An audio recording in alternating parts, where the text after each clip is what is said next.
Hello বন্ধু, তো কথা হবে বিক্রম চ্যাটার্জি এবং সোহিনী সরকারের নতুন মুভি অমর সঙ্গিনী, যেটা 31 জানুয়ারি 2025 রিলিজ করছে এবং অলমোস্ট 1-1.5 মাস বাকি আছে এবং একটা টিজার বেরিয়েছে। আর এটা কিন্তু হরর কমেডি হচ্ছে। বাংলায় হরর নিয়ে কাজ হয়ই খুব কম, তারপর কমেডি। তো সেটা কিন্তু ফার্স্ট অফ অল ওটা দেখেই আমার বেশ ভালো লেগেছে এবং টিজারটা কিন্তু আমার বেশ পছন্দ হয়েছে। 1 মিনিট 20-25 সেকেন্ডের টিজার কিন্তু চকব্যাক দেখে বেশ মজা লেগেছে। এবং টিজার যে উপরে যাবো না, আমি টিজারের প্রত্যেকটা শর্ট বাই শর্ট কথা বলবো, বিকজ এই যে দুজন ক্যারেক্টারটি নায়ক নায়িকা, যে হচ্ছে একটা বিক্রম একটা সোহিনী, দুজনেই কিন্তু সিরিয়াল থেকে ছোট পর্দা থেকে উঠেছে। কিন্তু তারা যেভাবে ট্রান্সফর্ম করেছে ক্রাফটটাকে, তাদের অ্যাক্টিং এবং তার পারফরমেন্সটাকে, সেটা কিন্তু প্রশংসাযোগ্য। সোহিনীর কথা যদি বলি, সোহিনী অনেকগুলো মুভি কিন্তু করেছে, কিন্তু বেশিরভাগই কাজ করেছে হচ্ছে একটু আর্ট টাইপের ফিল্ম, বাট মেন স্ট্রিম মুভিও আই থিঙ্ক ওর কিছু করা তো উচিত। এবার এটাকে আমরা মেন স্ট্রিম মুভি ধরতে পারি। তো সৈনিক কাজ কিন্তু বরাবরই ভালো লাগে, স্পেশালি ওর হাসিটা খুব সুন্দর লাগে দাঁতের জন্য।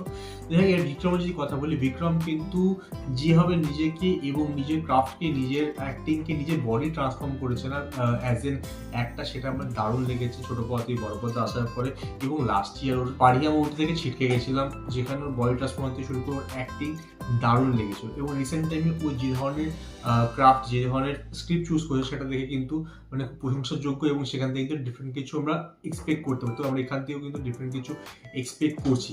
তো এবার আমি part by part, short by short movie যে ট্রেলারটা বা টিজারটা এসছে, টিজারটা শর্ট বাই শর্ট যাবো, বিকজ এখানে অনেকটা কিন্তু কাহিনী বোঝা যায় এবং সেটা ভালো লাগে।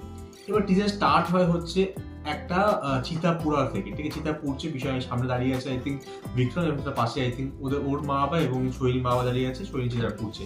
এবং এখানে ওর ডায়লগ শুরু হয় যে আমি যদি, বিক্রম বলে যে আমি যদি মরে যেতে চাইবি ফিরে আসি। সেখানে সৈনী কিছু বললো, সৈনী আবার সেম কোশ্চেন করলো, তখন বিক্রম বলবে হ্যাঁ তুই ফিরে আসি আমার কাছে। এইবার আমাদের সৈনীর কিছু ঝলক দেখান যে ও কিরম ধরনের মানুষ ছিল। তো বাবার সঙ্গে বা শ্বশুরের সঙ্গে মদ খাওয়ার মানে কম্পিটিশন করছে, বড়োর সঙ্গে প্রেম করছে। আই থিঙ্ক এখনো বিয়ে হয়নি, আই থিঙ্ক এনগেজমেন্ট হবে এক জায়গা দেখতে পাচ্ছিলাম। আই থিঙ্ক ওদের সম্পর্কটা পাকাপাকি, বাট ও প্রেম করছে। প্রেম করার কয়েক জায়গায় দেখানো হয় এবং একটা জায়গায় আই থিঙ্ক বিক্রম একটু দুঃখে মদের গ্লাস নিয়ে মানে সৈন্য মরার পর বৃষ্টি মন দাঁড়িয়ে আছে, এরকম দেখানো হয়। এবার যে টেমগুলো দেখানো যখন হয়ে গেল, হঠাৎ করে আমাদের দেখানো হচ্ছে বিক্রম আগুন জ্বালাচ্ছে কোনো মাছের দিকে, কোনো মোমবাতি বা সামথিং না, হঠাৎ করে একটা জাম্প স্কেয়ারের মতো সৈন্য চলে আসে, আরো ভয় পেয়ে যায়। তো এটা কিন্তু দেখে বেশ ভালো লাগে, জাম্প স্কেয়ার কিন্তু থাকতে চলেছে। এরপরে আমরা ওইজা বোর্ড দেখতে পারি। ওইজা বোর্ড তখন যারা জানো না, তারা যারা হলিউডের মুভি দেখেছে, ওইজা বোর্ড পরে মুভিও বেরিয়েছিল, হলিউডের কোনো হরার মুভি দেখেছে, সেখানে ওইজা বোর্ড কিন্তু বারবার ইউজ হয় এবং এখানে সেরকমই ওইজা বোর্ড দেখানো হয়, বাট ওখানে ইংলিশে থাকে, এখানে দেখানো হচ্ছে বাংলায় ওইজা বোর্ড। এবং আরেকটা বিষয় হচ্ছে, ওইজা বোর্ড খেলার কিন্তু একটা ভালো নিয়ম আছে, এটা হচ্ছে কখনো এমন স্থানে খেলা উচিত যেখানে কেউ মারা গেছে বা গ্রেভিয়ার্ড আছে, আর তার সঙ্গে মিনিমাম দুজন খেলা উচিত এবং এমনি অবশ্যই গুড বাই বলতে ভিতর থেকে যায়। তো এইগুলো অনেক নিয়ম আছে, সেইগুলো ছাড়াই আই থিঙ্ক একা খেলছে, সেই দেখা যাচ্ছে। এবং বাংলা ওই জন্যই ফার্স্ট টাইম দেখলাম। এবার নেক্সট এপিসোডে একটা মেয়েকে দেখতে পারি যে হাতে চাকু আছে, আই থিঙ্ক ওর উপর ভর করেছে সৈনিক ভূত, ঠিক আছে, এবং ওকে মারতে যাচ্ছে। এরপরে আমরা দুজনকে দেখতে পারি, আই থিঙ্ক এটা ভয় পাচ্ছে। এইপরে সিনটা বেশ মজার, যে কমেডি, হরার যে কমেডি, সেটা ভালো লাগে। সকালবেলা দিনের বেলা দেখানো হচ্ছে, বিক্রম দাঁড়িয়ে আছে, হঠাৎ করে সৈনিক চলে আসে আর ঘাপ করে ভয় পেয়ে লাফিয়ে ওঠে, বলে কি, এটা দারুণ লেগেছে। এবং এটারই একটা নেক্সট সিন, এটা লাস্টে একদম দেখানো, যেখানে ও মানে উল্টে পড়েই গেছে এবং সোহিনী ওর উপরে নিচ দিয়ে দেখছে যে ও পড়ে আছে কেন, কিছু হয়েছে কিনা, ঠিক আছে, মানে ভূতের অবস্থায় দেখছে। এরপর একটা সিনে আই থিঙ্ক আমাদের ভূতের সম্পর্কে আরো বেশি কিছু জানতে পারে। আই থিঙ্ক হাওড়া ব্রিজের সামনে কোনো ক্লাস চলছে, যেখানে ভূতের সম্পর্কে আরো কিছু জানা হয়, মানে জানানো হয় এবং ওখানে কিছু শিখতে গেছে। এরপর ওই যে বোর্ডটা আমরা আবার দেখতে পারি, সেখানে লেখা আছে আমার বোর্ড বলে, ওই যে বোর্ডটা লিখে সাবধান ব্যবহার করুন, এবং হ্যাঁ না এটা যদি আছে ইয়েস নো থাকে। তো সেম টাইপের পুরো বোর্ডটা কিন্তু লাগছে, এখানে চার থাকে, সূর্য থাকে, এভরিথিং সেম, খালি এটা বাংলায়। এরপর একটা সিনে কেউ ওদের ও আর এবং সোহিনী বা সোহিনী ছাড়া অন্য কোনো মেয়ে হতে পারে, ইন্টিমেট সিনের ফটো তুলছে।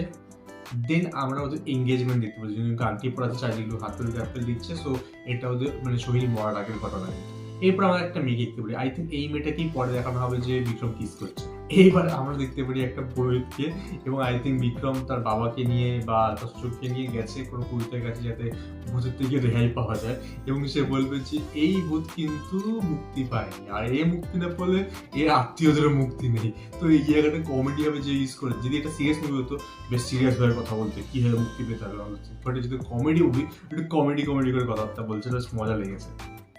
এরপরে আমাদের দেখানো হচ্ছে দুইবারের আই থিঙ্ক বিক্রম মা বাবা এবং সৈনী মা বাবাকে, এবং এখানে আই থিঙ্ক কোনো ডিসকাশন চলছে মেবি মৃত্যুর আগের ঘটনা, বিকজ এদের মধ্যে কিন্তু দুঃখের ছাপটা মুখে লাগছে না আমার। সো আই থিঙ্ক এটা মৃত্যুর আগের ঘটনা, ওদের প্রেম সম্পর্কে জানানো হচ্ছে বা সামথিং এই ধরনের কিছু চলছে, বিকজ আমরা মিষ্টি মিষ্টি পড়ে গেছে। এরপরে সৈনী এবং বিক্রমের কয়েকটা সিন দেখানো, এক জায়গায় মোমবাতি নিভে যাচ্ছে, আই থিঙ্ক এটা ভূতের ঘটনা, ভূত আসছে বা সামথিং এই দেখানোর জন্য মোমবাতি নিভে যাচ্ছে সিন দেখানো হয়।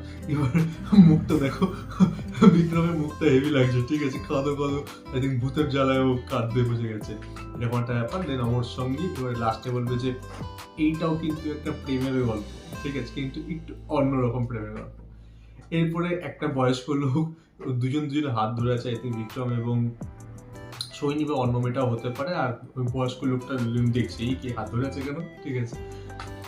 এরপরে আই থিঙ্ক এটা মরার পরের ঘটনা, যেখানে সৈনী দেখতে পাচ্ছি, বিকজ এখানে ওর শাড়িটা দেখো, ওই মরার পর থেকে কিন্তু সাদা মানে লাল পা সাদা শাড়িটাই কিন্তু পড়ছে বারবার। এরপরে সিনটা সেম, লাল পা সাদা শাড়ি রয়েছে, বৃষ্টির মধ্যে দুজন কাজ সামনে আসছে, আই থিঙ্ক এটা মরার পরের ঘটনা, ভূত এবং মানুষের ব্যাপারটা দেখানো হচ্ছে। এবং ইন্ডিয়া যেটা বললাম আমি যে কিসিং সিনটা, ঠিক আছে, এটা সোহিনী না, এটা অন্য একটা মেয়ে দেখানো হচ্ছে, সেই মেয়েটার সঙ্গে কিসিং সিন দেখানো হচ্ছে, ভূতটা ডেফিনেটলি রেগে যাবে। এবং ইন্ডিয়া আমরা একটা শর্ট দেখতে পারি, যেটা আমাদের হাওড়া ব্রিজ দেখানো বেশ ভালো লাগছে, মানে ইন্ডিয়ান ফ্ল্যাগে দেখানো হয় এবং সেখানে দাঁড়িয়ে আছে বিক্রম একটা কোনো বাড়ির ছাদে বা সাইডে, দেখতে কিন্তু খুব সুন্দর লাগছে শর্টটা। তো ইন্ডিয়াটা কথা বলা যে এটা ভালো, আমরা ভূতের গল্প পেয়ে চলেছি অনেকদিন, গাছ অঞ্চল পেয়ে চলেছি অনেকদিন পর, তো সেটা কিন্তু সত্যি কথা, বাংলায় কিন্তু খুব রেয়ার কোনো ভালো ভূতের মুভি হয়ে থাকে, আর যেটা করছে আই থিঙ্ক আমি very very happy about that. আর আমাদের কাছে বেশ সময় আছে এখনো, এই বড় বড় যে বাংলা মুভিগুলো সেগুলো প্রায় শেষ হয়ে যাবে এই বছরের এন্ডে, এবং পরের বছরের ফার্স্ট মান্থের একটু এন্ডে গিয়ে বেরাচ্ছে। So it will be a good time for a horror movie, ঠান্ডা ঠান্ডার সময় হরার মুভি দেখতে মজাই লাগবে। তো আমার তো বেশ ভালো লাগলো, পুরো টিজারটা জাস্ট 1-1.5 মিনিটের টিজার, এত সুন্দর টিজার বানিয়েছে, বেশ ভালো লেগেছে, এবং দুজনের অ্যাক্টিং কিন্তু ভালো লাগছে, কিন্তু খুব ভালো মানিয়েছে সৈনী ও বিক্রমকে। তো তোমাদের বিষয়ে কি মতামত, তোমাদের কেমন লেগেছে আমাকে কমেন্টে নিশ্চয়ই জানাতে পারো। আমার সঙ্গে দেখা হবে নেক্সট ভিডিও।